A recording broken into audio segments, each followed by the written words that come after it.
बेटी जिला जावा जावा समाज में बीच में सियान बीच में है जोड़ करता पड़ेगा जोड़ करता रे ला री रो रे ला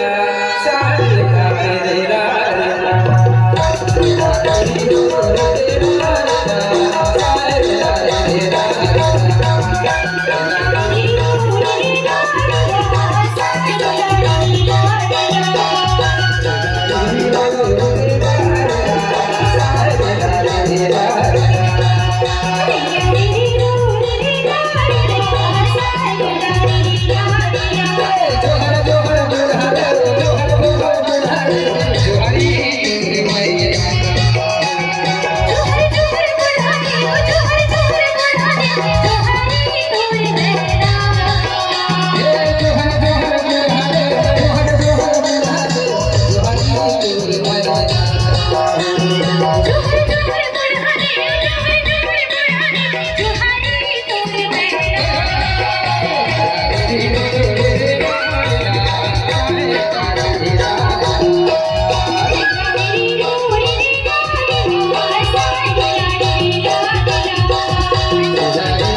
राजा मोर जोहार ले ले संगी मोर जोहार ले ले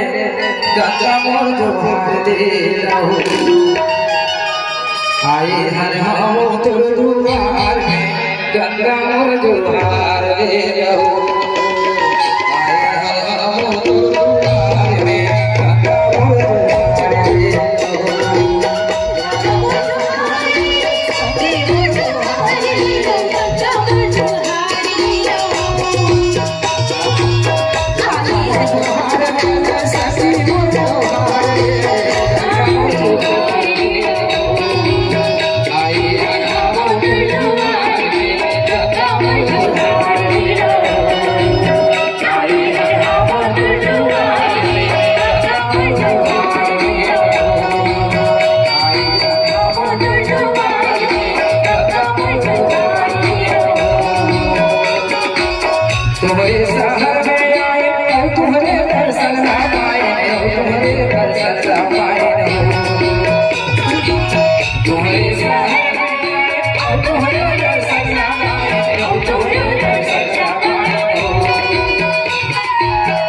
सब देवता को जोहार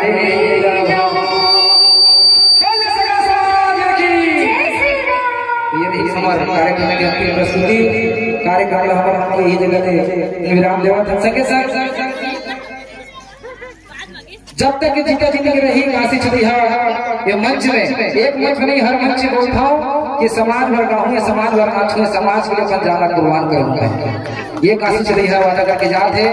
और हमारे की गीत संगीत याद में सिर्फ हंसी मजाक के मत लेकर और जागा जागा रे आदिवासी जागा रे ये भूया के मूल निवासी जागा रे अपर बधिया बन दूसर के पास ममीन मते लग धन भागव रे जानो अपन संस्कृति ला सकी रूढ़ी प्रथा उठा के सम्मान भरे है और इतिहास से समाए है अरे सोचो विचारा जानो तबे तुम मानो रे और सोचो विचारा जानो तबे तुम मानो अपर बुधिया बन दूसर के पाछू ममीन मते लग धन जैसे लोहार जय भूत गति दुए पावन मंत्र प्रणाम करत हूं और कर्म कृष्ण की राम भागे देख लिए परिपाटी ला कि कर्म कृष्ण की राम भागे देख के ये परिपाटी ला माथा में चंदन नहीं लगाओ उस पर सदी गांव के माटी ला सदी गांव के माटी ऐसे वो माटी है जिन महदारी में के माथा लग जाए तब तो बंधन है मोर भैया मन के माथा में लग जाए तब तो चंदन है और वाह पर सदी की पार्टी पूरा लाख लाख अभिनंदन है पूरा लाख लाख अभिनंदन है पूरा लाख लाख अभिनंदन है जय शिव जय जय